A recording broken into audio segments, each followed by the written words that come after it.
Hello, good morning guys. So, nandito na naman po tayo sa Asia Homeworks. Then, excited po kami ngayon na i-share sa inyo itong video na ito. So, ito pong video na ito is requested by Ma'am Delia Rivera ng Northgate Classica Subdivision, Barangay Santo Cristo, San Jose del Monte, Bulacan. So, shout out sa iyo ma'am and thank you very much po at kami na pagkatiwalaan nyo para mag-repair ng air-type sopa nyo. The same time guys, dito sa video na ito, ituturo namin sa inyo yung step by step, paano ba namin na-repair yung L-type sopa ni ma'am, and hope na makatulong po, especially doon sa mga gustong mag-repair ng ganitong klase ng sopa. So, before we start guys, so please like and share this video, don't forget to subscribe, and pahit na rin po yung notification bell para mas updated ka po sa mga ginagawa natin dito sa Asia Homeworks. And please support also our FB page, Asia Upholstery Shop, and Asia Business Hub. So, okay guys, so thank you and see you soon.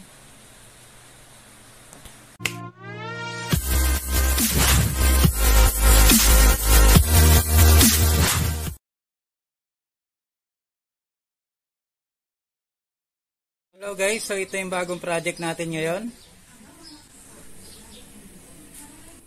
So ayun guys, ito yung bagong project natin ngayon, yung L-type sopa ni Ma'am Del. So obviously guys, yung papalitan natin dito is yung mismong cover niya. So ayan. Then madumi na rin guys. And then main concern ni Ma'am is once na inupuan daw, yan, masasalat mo na yung mismong kahoy ng upuan. So ibig sabihin talagang manipis na talaga yung foam na nakalagay. Then ganon din po dito sa mahabang upuan. So ganon din. So matigas na rin talaga kailangan na natin palitan. Then ito naman guys yung stool ni ma'am. Then ito guys possible may nabali dito sa gitna kaya lumusot no yung mismong stool. So nawala na siya dun sa alignment. So yan guys. So possible dun sa loob may sira na. Then ganon din po dito sa mga sandalan guys. So madudumi na rin at manipis na rin yung foam na nakalagay dun sa mismong upuan. So yun guys, so yun ang gagawin natin dito, and as usual dito sa Asia Homeworks, i-check natin yung loob ng sopa para may ideya din po yung customers natin kung ano po yung nakalagay na materyales dun sa dati nilang sopa. So okay guys, so tara, let's go!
So ayun guys, so after natin nakalash yung L-type sopa ni Ma'am Del, so as usual dito sa Asia Homeworks, chinecheck natin yung internal ng sopa para may idea din po yung mga customers natin, no?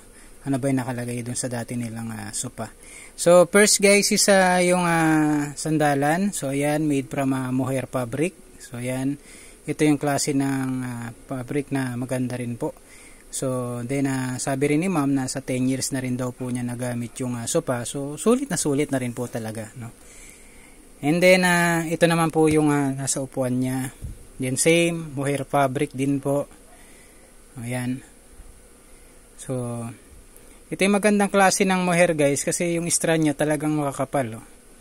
So meron din naman ngayon pero iba pa rin yung gawa noon, no? So yan po yung backing, and then so ayan po yung backing din ng isang mahaba. Then obviously yung kitang-kita na yung sira, no, ng mga alaga ni ma'am. So buti na lang po hindi tumagos, no, dun sa mismo supat na hindi na damage yung foam. So ayan. So ito yung sa sandalan, same din po, mohair fabric. Ganon din sa may mahabang upuan. Siya nga pala guys, so may mga nakita na tayo mga paa na nasira, no. Ito yung paa ng sopa ni ma'am. So may tatlo tayo nakita na basag na, malutong na yung plastic. And then dahil na rin po siguro doon sa ginamit na pako. So ayan. So pakita ko nga po pala sa inyo yung pako guys. So ito kahaba yung pako na nakakabit. Ayan. Na dapat guys wood screw o kaya black screw yung kinabit. Kaya lang din pako. Kaya may tendency talaga na pumutok yung mga kabitan ng paa. And then check naman natin yung foam guys. So sa foam sa sandalan, so ito yung manipis na parte, no. So I think guys yung dating nakakabit dito is nasa 2.5 inch, pero ngayon dahil sa sobrang tagal na lang at S1 foam yung ginamit, nasa 1.5 inch na lang po yung kapal niya. So ayan. Yung nga palang S1 guys, yan ito po yung foam na medyo mura talaga, no. So ayan. Pero dahil din sa katagal na rin na nagamit ni ma'am, so sulit na rin po talaga. So ayan yung foam. And then check naman natin yung mismong upuan. So ayan yung sa upuan guys, I think yung kapal nito dati is nasa 4 inch, no, pero ngayon nasa 2 inch na lang siya dahil numipis na rin at luma na. So ayan na dadagdagan natin. Kaya bumakat na rin yung nosag guys, oh. Kasi sa nipis na ng foam, so masasalat mo rin talaga yung nosag na. And then dito naman po tayo sa mahaba guys, sa upuan. Yan, and then sa sandalan. So yan, nakakabit din. Same din po dun sa una nating chinik. Nasa 1.5 inch na lang yung kapal. So I think nasa 1 inch na nga lang sa nipis. So ayan. And then dito naman po tayo sa upuan. So same din po, ganun din. Nasa 4 inch dapat yan, pero ngayon nasa 1.5 na lang. O nasa 1 inch na lang yung kapal nung mismong upuan. So talagang kailangan na natin dagdagan to. So ayan. And then yan guys yung frame. So ayan, may nakikita na tayo mga nosag, and then yung rubber strap. Pero pansin nyo lang guys, talagang madalang yung pagkakakabit ng rubber strap, lalo na dito sa sandalan. So ayan. And then ang napansin ko pang isa guys is yung pamakuan niya. So tigi-tigisa lang talaga na pako. So medyo minadali talaga sa paggawa ng sopa na to. So kulang talaga sa rubber strap.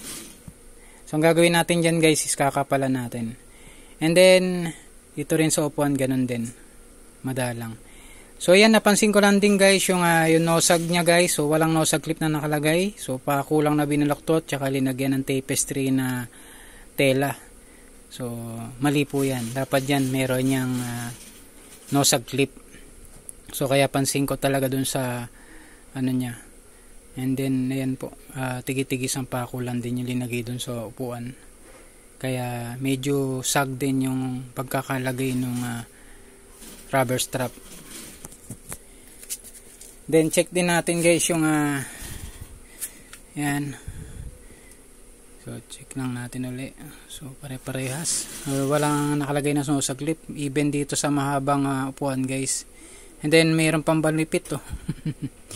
palipit na ano.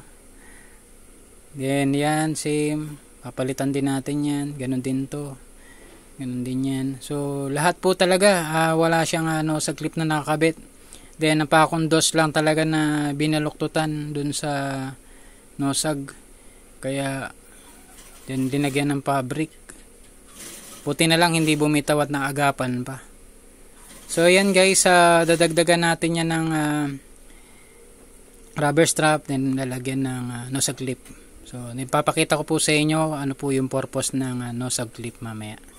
And then dito guys, plan natin dito isa yung pa-round shape na to, ang gusto ni ma'am isa i-cut na, no? So tatanggalin na po natin dito, ika-cut natin dyan. And then lalagyan natin ng frame, no? Additional frame. Then yung stool na to guys, plan ni ma'am is ilagay dito dahil dun sa space. So ayan, lalagay dyan. And then lalagyan din natin dyan ng pag tinanggal natin ipa-round na yan, lalagyan din natin dito ng frame, no? Ng 2x2, no? Para kapitan ng rubber strap. And then lastly guys is yung stool. So made from yan, mohair. And then yung sidings nya, yan yung boxing na tinatawag. So yung boxing nya is mohair. And then check natin yung foam. Ganon din, same, nasa 1.5 inch. Ito yung parte na lumusot guys So check natin yung ilalim. So yun. So ito guys, so katulad ng sinabi ko kanina guys. So pagka kasi pinako mo ng ganyan kadaming pako yung frame. So may tendency may lamat na yan, and then pag naupuan po niyan, may tendency po talaga na bumitaw dito. So yan na rin po yung cause ng pagkasira, no? Dahil weak na rin yung frame. So pag inupuan, so may tendency talaga na masira. And then napansin ko lang din guys ito at mukhang na-repair na rin to guys, kasi yung nosag is nasa ilalim na. Wala na dito sa mismong pamakuan niya. Na dapat nandito yan. So ayan. So ang gagawin natin dito guys is ayusin natin to, and then dadagdagan natin ng rubber strap, and then papalitan din natin yung nasirang frame dun sa mismong stool. So ito po yun, ayan. Lalagyan natin ng 2x2 na ganito kakapal yan guys. Ito.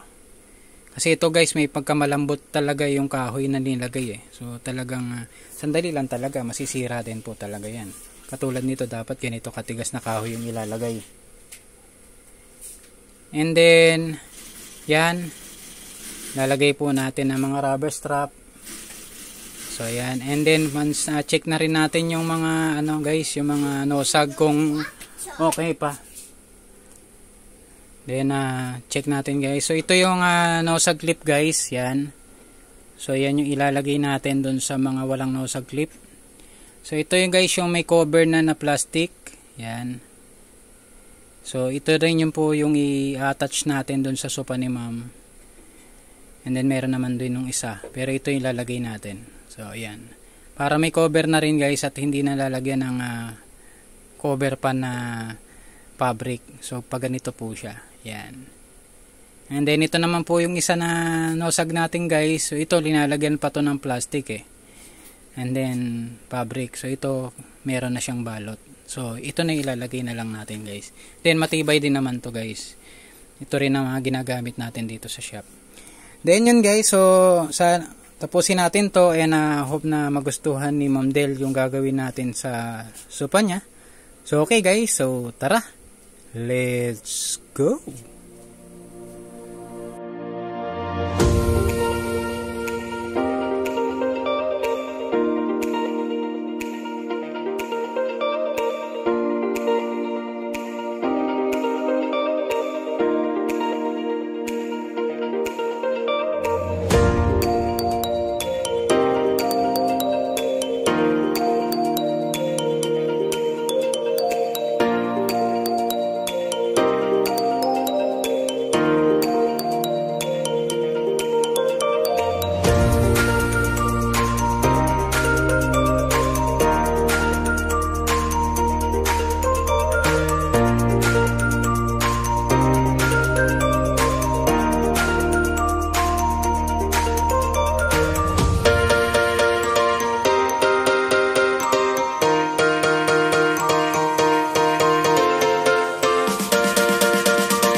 so naayos na natin yung frame ni Ma'am Del, yung kanyang L-type sofa. So double check natin guys.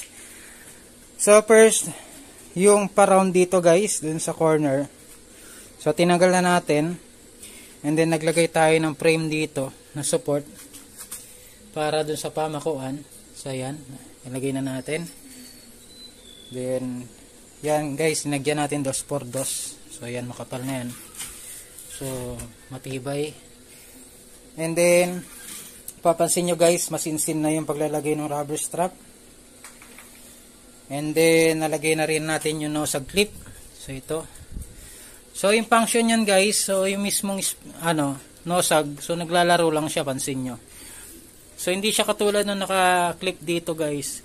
Naka-steady lang to, may tendency kakauga, may tendency maputol. So dito, naglalaro lang siya guys. So. Pero at the same time, wala siyang ingit. Na? Ganyan. And then yung sandalan guys, so ayan, masinsin na rin pagkakalagay nung rubber strap. So ayan guys, so lahat na bago na natin, lahat meron na siyang nosag clip. Ayan, naniban dun sa corner. So maayos na. And then dito guys, sa may stool nya, ayan. So ito guys yung bumitaw, no. So napansin nyo dun sa unang picture guys, so unang video natin. So ito yung naputol, natanggal. So ang ginawa natin guys, kumuha tayo ng 2x2 guys, na good lumber. And then yan, ni-screw natin, no. So ginamitan natin ng wood screw compare dun sa pako guys, para talagang walang uga. Sa kabilaan po yan. So may wood screw. And then ayos na rin natin, may nosag clip.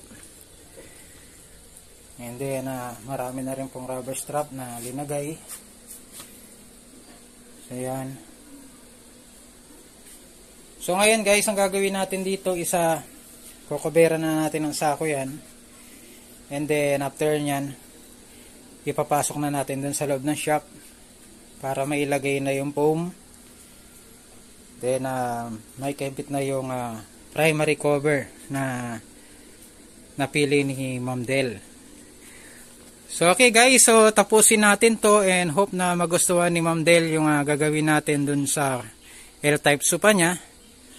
So okay guys, so tara, let's go!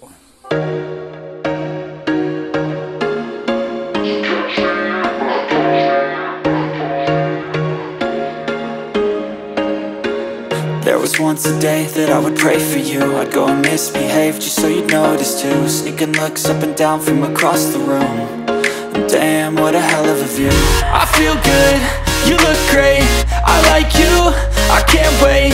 A first time, a first date. You're so fine, I'm so late. You sip wine, I drink straight. Don't waste time to my place. I feel my heart erase. So catch me if I fall.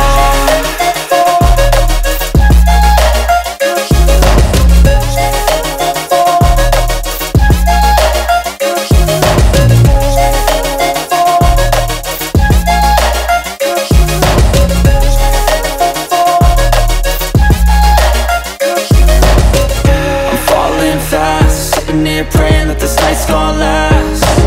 You got it all on tap, I'm loving your vibe, always have your back. We like all the same tracks, listen all night in the sheets all black. Said I'm falling fast, don't remember life before you, that's fact. I feel good, you look great, I like you, I can't wait. A first time, a first date. You're so fine, I'm so late. You sip wine, I drink straight. Don't waste time to my place. I feel my heart erase. So catch me if I fall.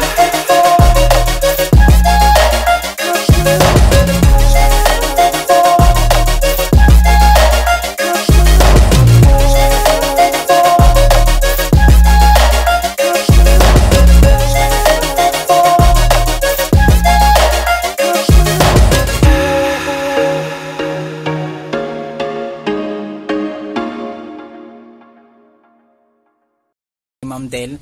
So this time guys, so pakita ko naman sa inyo yung napiling tela ni Ma'am. So ayan. So yung napiling tela ni Ma'am guys is mohair fabric, no. So sa kategory namin ng fabric dito sa Asia, so ito yung pinakamakapal na mohair, no. So ito po yung NA4 yung napili niya. So ito po yun.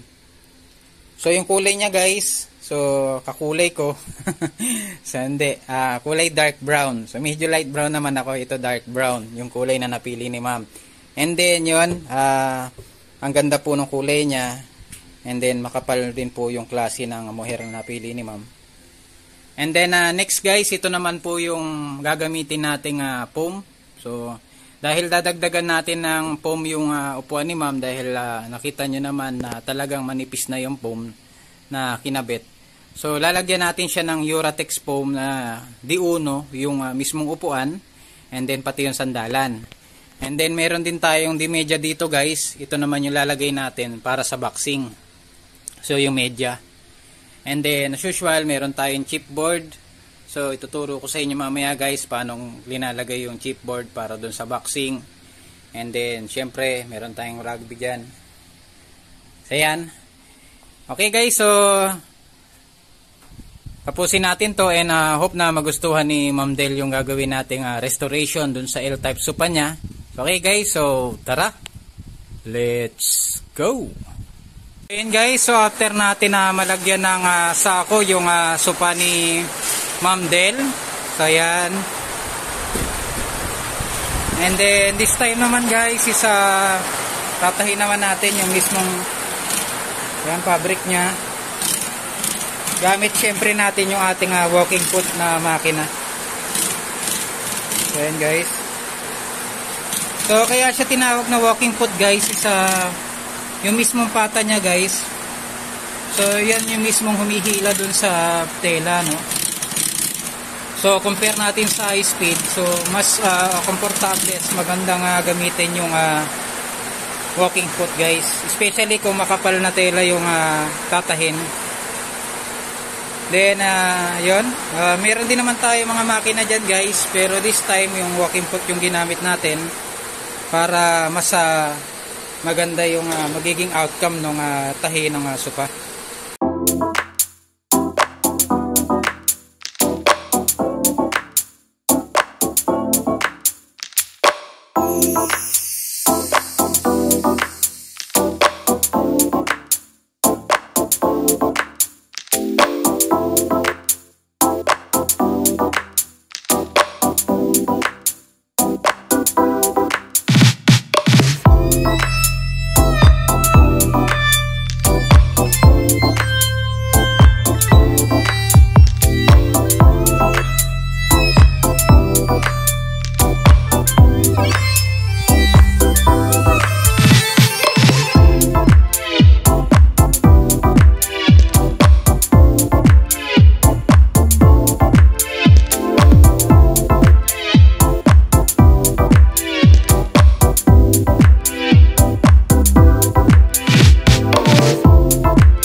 purpose naman niya, guys is para hindi halata yung backup nung tacker dun sa mismong upuan. So example guys, so yan na i-tacker na tong part na to. So kung walang chipboard guys, so mangyayari dyan kapag binaligtad mong ganito guys, so mangyayari guys, makikita magkakaroon siya ng magiging halata yung paglalagay ng tacker, no? So magiging guhit-guhit siya. So dahil meron siyang chipboard, so ayan, so nagiging pantay, no? At nagiging invisible yung outcome nung tacker. So parang walang nakalagay na tacker kasi nakita nyo hindi siya alon-alon. So ayan. So ayan guys. And then after that guys, sa pagkatapos natin maglagay nito, maglalagay pa tayo ng medyo na foam. And then para magpantay na rito sa ibabaw at ilalim, magpantay silang dalawa. So okay guys.